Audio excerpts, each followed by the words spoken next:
기도하시겠습니다. 하나님 아버지 감사합니다. 우리에게 또 새로운 하루를 허락해 주셔서 호흡하게 하시고 하루의 첫 시간 주님 앞에 나와 기도하고 찬송하면서 하루를 출발하게 하신 것을 감사드립니다. 평생 동안 주님과 동행하는 그리스도인 되게 하시고 세상에서 얻을 수 없는 평안과 기쁨을 허락하여 주시옵소서. 걱정이 다 떠나가게 하시고 염려 근심이 다 사라지게 하시고 은혜와 복으로 이 시간 채워 주시옵소서. 예수 그리스도의 이름으로 기도 올리옵나이다. 아멘. 오늘 말씀은 시편 67편 1절부터 7절까지의 말씀입니다. 하나님은 우리에게 은혜를 베푸사 복을 주시고 그의 얼굴빛을 우리에게 비추사 셀라. 주의 도를 땅 위에 주의 구원을 모든 나라에게 알리소서. 하나님이여 민족들이 주를 찬송하게 하시며 모든 민족들이 주를 찬송하게 하소서. 온 백성은 기쁘고 즐겁게 노래할지니 주는 민족들을 공평히 심판하시며 땅 위의 나라들을 다스리실 것임이니이다. 셀라.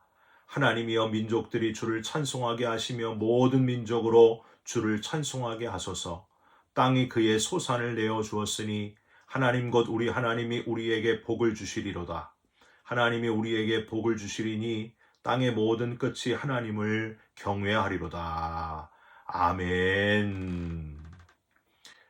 오늘은 시편 67편 1절부터 7절까지의 말씀으로 추수감사의 기쁨을 모든 나라에게, 추수감사의 기쁨을 모든 나라에게 라는 제목의 말씀을 함께 나누고 기도하는 시간을 갖겠습니다. 이제 3주 후면은요, 추수감사 주일입니다. 한 해 동안 지켜주신 하나님의 은혜에 감사하시면서 어느 때보다도 감사가 풍성한 그런 시간이 되시기를 주님의 이름으로 부탁드립니다. 오늘 우리가 묵상하는 이 시편 67편이 바로 이스라엘의 가을 추수감사절기인 장막절, 초막절에 부른 감사의 노래입니다. 6절에 보시면 땅이 그의 소산을 내어 주었으니 라는 문장이 나오잖아요. 추수감사의 노래임을 확실하게 보여주는 그런 문장입니다. 사실 토양을 개량하고 수리시설을 확충해서 농사의 일대 혁신을 이룬 오늘날의 이스라엘과 비교해 보면은요, 이 과거의 팔레스틴은 정말 농사 짓기에는 아주 부적합한 어려운 곳이었습니다. 땅은 협소할 뿐만이 아니라 풀 한 폭이 제대로 자라지 않는 메마른 땅, 박토였습니다. 게다가 연간 강수량이요, 기껏해야 지중해 연안이 420mm, 갈릴리 산지가 600mm에 불과했습니다. 여러분, 우리가 사는 이 캘리포니아도요, 물이 부족한 곳으로 비가 잘 오지 않는 그런 주 아닙니까? 이스라엘은 더 심했다고 하는 거예요. 아열대 기후로 우기와 건기가 명확하게 구분되어 있어서 건기인 여름철, 양력으로 5월, 6월에는 거의 비라고는 찾아볼 수가 없고요. 우기인 겨울철, 지금의 10월에서 내년 4월경, 거기까지는 아주 다소 많은 비가 내리는 그런 시기였습니다. 그런데 비가 와도요, 주로 엄청난 폭우가 쏟아져가지고 홍수가 나기 일쑤였습니다. 땅도 석회암층이어서 금방 물이 지하로 다 빠져버리고 토양은 항상 수분이 없는 건조한 그런 상태였습니다. 온도도 문제였어요. 예루살렘 주변의 기후가 섭씨 60도에서 70도를 오르내리고요. 일교차가 극심해가지고 어떤 때는 낮과 밤의 온도차가 무려 40도, 50도 정도였습니다. 너무 더웠다, 너무 추웠다 그랬다는 거예요. 문제는 또 있었어요. 한창 곡식이 여물어야 하는 여름철에는 사막에서 동남풍이 불어와가지고요, 식물들을 싹 말려버리기 일쑤였습니다. 온도, 날씨, 바람, 강우량, 어느 것 하나 제대로 농사짓기 어려운 환경 속에서 풍성한 수확을 거두고 드리는 추수감사. 어려운 환경이었기 때문에 수확의 기쁨이 더할 수 없이 컸다고 하는 거예요. 그래서 이스라엘 백성들은 가을 추수감사절기인 수장절, 초막절을 아주 성대하고 풍성한 감사절기로 지키는 것이 관례였다고 하는 겁니다. 그런데 여러분, 수장절은 원래 여러분 어떤 절기라고 기억하고 있습니까? 다른 이름인 초막절이란 단어를 보면요, 기억이 나실 거예요.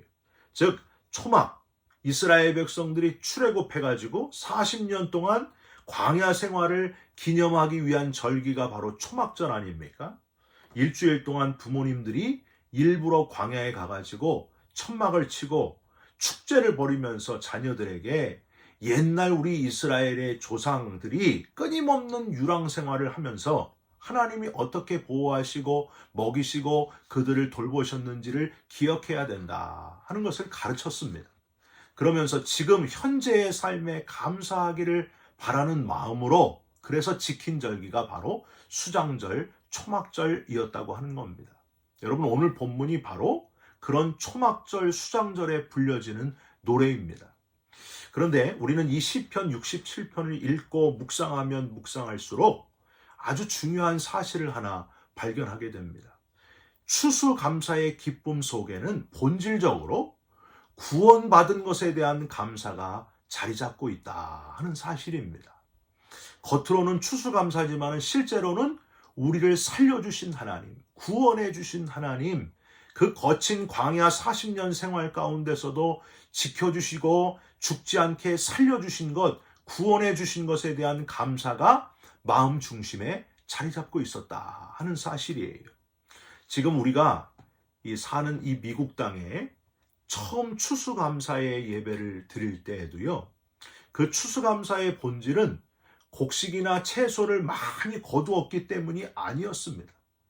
터키 고기를 먹고 너무 맛있어서도 아니었어요.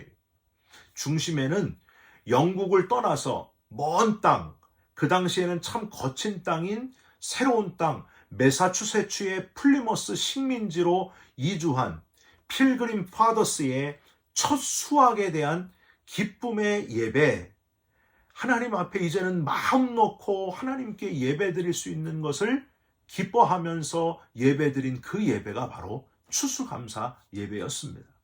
유독 추웠던 그 겨울에 가족들이 풍토병으로 생명을 잃고 주위에 거주하고 있던 인디언 부족인 완파노아그 쪽에 도움이 없었으면 살 수 없었던 그런 상황, 어려운 상황에서도 불구하고 살아남게 하신 하나님, 구원해 주신 하나님께 감사하면서 하나님께 추수감사 예배를 드렸다고 하는 겁니다.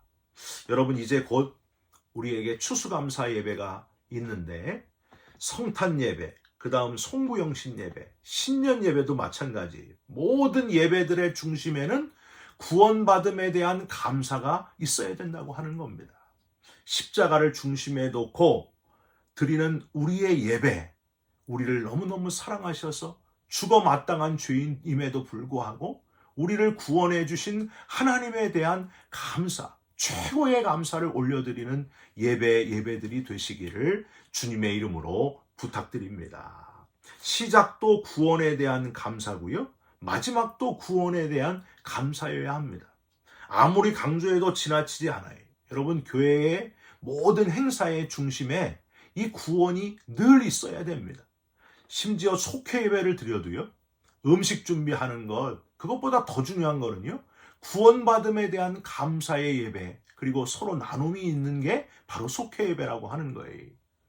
여러분, 추수감사절에 가장 많이 부르는 복음성가가 있어요. 뭔가요?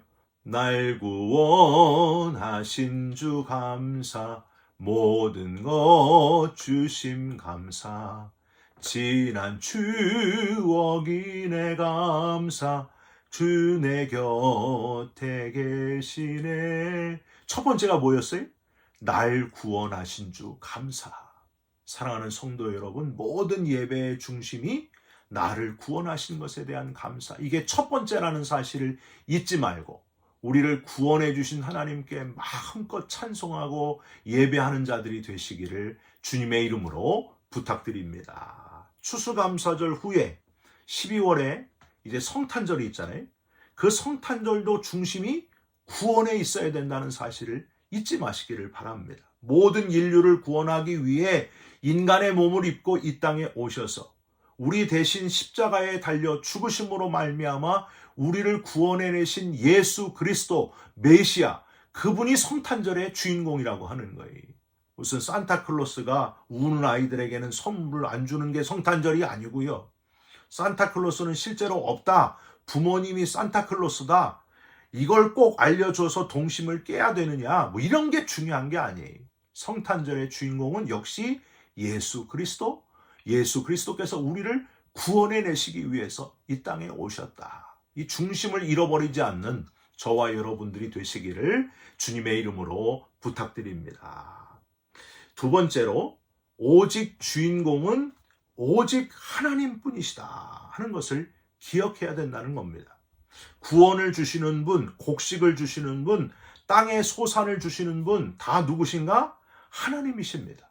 여러분, 오늘 본문에 주라는 단어하고요, 하나님이라는 단어가 매 절마다 끊이지 않고 반복되고 있습니다. 1절부터 하나님은 우리에게 은혜를 베푸사, 2절 주의 도를, 주의 구원을, 3절 하나님이여 주를 찬송하게 하시며 주를 찬송하게 하소서, 4절 중간에 주는 민족들을 공평히 심판하시며, 5절은 3절처럼 하나님이여 주를 찬송하게 하시며 주를 찬송하게 하소서, 6절 하나님 곧 우리 하나님이, 7절 하나님이 우리에게 복을 주시리니 땅의 모든 끝이 하나님을 경외하리로다.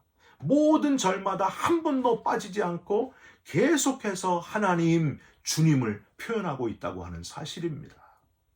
여러분, 연애 편지 쓰는 남자가요, 여자친구를 너무 사랑해가지고 여자친구의 이름을 1000번을 써가지고 보냈다는 그런 이야기가 있지 않습니까? 1000개의 학을 접어가지고 학 한 마리 한 마리에다 다 그 여자친구의 이름을 써가지고 지극정성으로 보냈다는 이야기 있잖아요.